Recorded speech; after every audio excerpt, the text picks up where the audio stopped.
కరీంనగర్ జిల్లాలో రైతులకు తప్పని యూరియా కష్టాలు. ఏక్వాజామ్ నుంచే సొసైటీల వద్ద బారులు తీరిన రైతులు, రైతుకు ఒక బస్తా పంపిణీ చేసిన అధికారులు.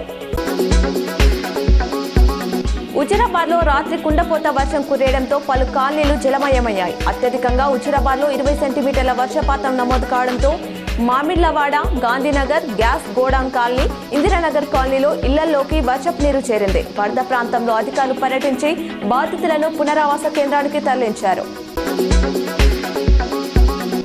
కరీంనగర్ జిల్లాలో పలు చోట్ల భారీ వర్షం కురిసింది. అత్యధికంగా చిగురుమామిడి మండలం ఇందుర్తిలో 21.13 సెంటీమీటర్లు, హుజురాబాద్లో 19.78 సెంటీమీటర్ల వర్షపాతం నమోదైంది. రాత్రి కురిసిన కుండపోత వర్షంతో సైదాపూర్ మండలం సోమారం మోడల్ స్కూల్ జలమయమైంది. తరగతి గదిలోకి, హాస్టల్ గ్రౌండ్ ఫ్లోర్లోకి నీళ్లు రావడంతో విద్యార్థులు భయాందోళనకు గురయ్యారు. జగిత్యాల జిల్లా మెట్పల్లి పట్టణంలోని భారతీయ జనతా పార్టీ కార్యాలయంలో మీడియా సమావేశం నిర్వహించడం జరిగింది.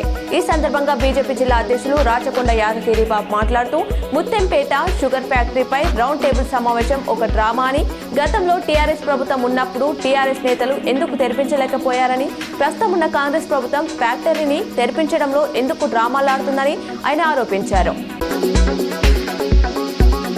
అడవి శ్రీరాంపూర్ జడ్పీ హైస్కూళ్లలో మొట్టమొదటి గ్రామీణ ఆర్టిఫిషియల్ ఇంటెలిజెన్స్ ల్యాబ్ ను ఐటీ పరిశ్రమల శాఖ మంత్రి శ్రీధర్ బాబు ప్రారంభించారు. ఈ ల్యాబ్ టీ ఫైబర్ సంస్థ CSR నిధుల ద్వారా ఏర్పాటు చేశారు. ఈ సందర్భంగా ఉపాధ్యాయులు, విద్యార్థులకు 100 AI టూల్స్ పై కిట్లను పంపించేశారు.